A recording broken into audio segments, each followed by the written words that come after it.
At ayan mga ka-crypto, sa video na ito ay pag-uusapan po natin ang kasalukuyang structure ng market na XRP ngayon.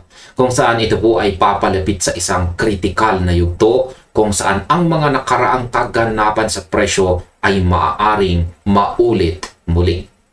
Meron po tayong isang kilalang crypto analyst dito at siya po ay walang iba kundi si ChartNerd. At siya po ang naglabas ng kanyang analysis at nagbigay ng paalala sa atin bilang mga investors na huwag pong mawalan ng pag-asa kung sakaling makakita muli ng malalim na pagbaba bago pa man mabuo ang isang matatag na pundasyon para sa susunod na pag-angat. Sa kanyang bagong pahayag dito na kanyang ibinahagi dito sa X ay nagbabala po itong si ChartNerd na huwag mabahala kung sakaling maulit ang kaparehong proseso sa paggalaw ni XRP. Binigyang diin po niya ang 50-week exponential moving average o EMA bilang isang napakahalagang antas na dapat po nating bantayan lahat. Yan, particular po sa atin na nag-hold dito kay XRP. Sa aking opinyon, ang ganitong klaseng paalala ay nagpapakita na ang market ay may sariling cycle ng paggalaw. Ang pag-unawa sa mga nakaraang yugto ay tumutulong po sa atin na maging mas kalmado sa gitna ng mga pagsubok sa presyo sa halip na magpadalos-dalos sa bawat pagbaba at pagtaas ng mga numero dito sa chart.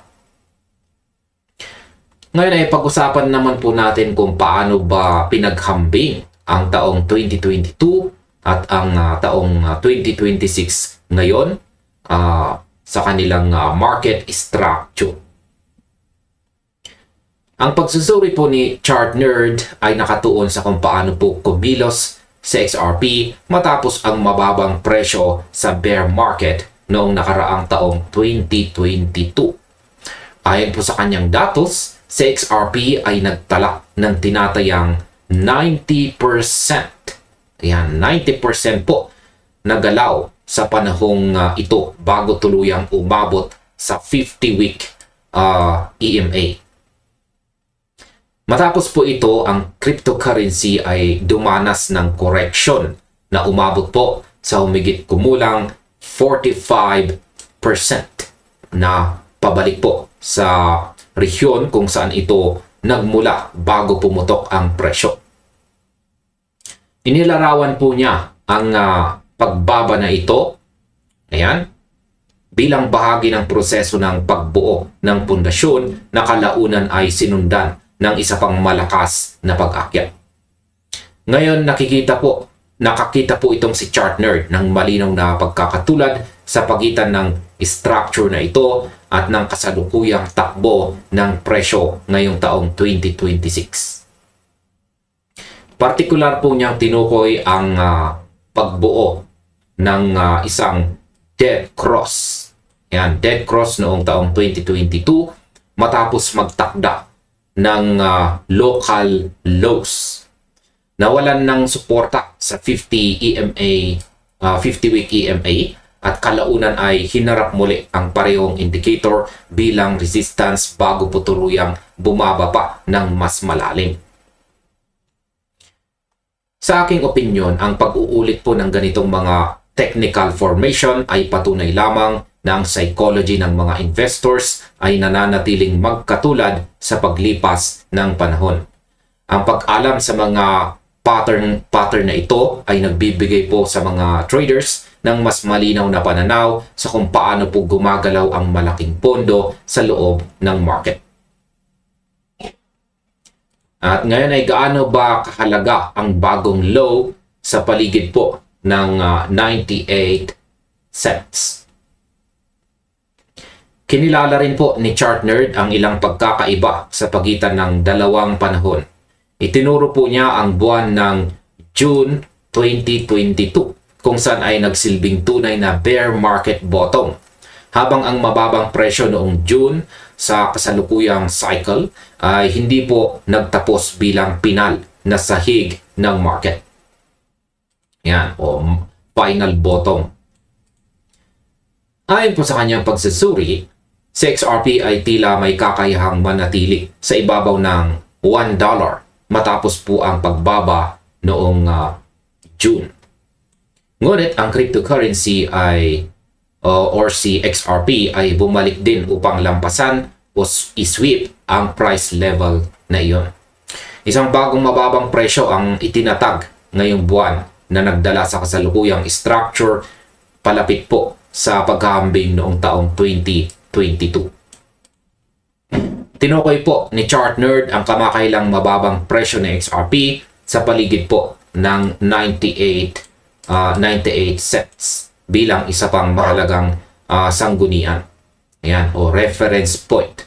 Mula po sa puntong ito, si XRP ay umakyat patungo sa 50-week EMA na lumikha ng isa pang pagkakatulad sa naunang cycle ng market. Sa aking opinyon, ang paggalaw na ito ay nagpapakita ng lakas ng mga pangunahing suporta sa market.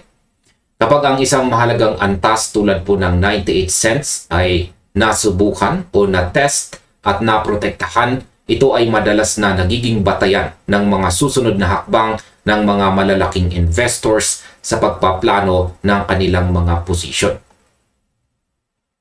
Ngayon ay ano naman po ang mangyayari kapag umabot na sa 50-week EMA ang presyo? Ang pangunahing babala ni Chart Nerd ay nakatuon sa kung ano ang maaaring maganap sakaling maabot ni XRP ang rehiyon ng 50-week EMA sa pagitan po ng $1.50 ayan, at saka $1.60. Sinabi niya na ang isa pang malaking correction pabalik sa kamakailang mababang presyo ay maaring sumunod pagkatapos ng paggalaw sa nasabing zone. Kung sakaling magpatuloy po ang pag-iral ng kaparehong patakaran mula noong taong 2022.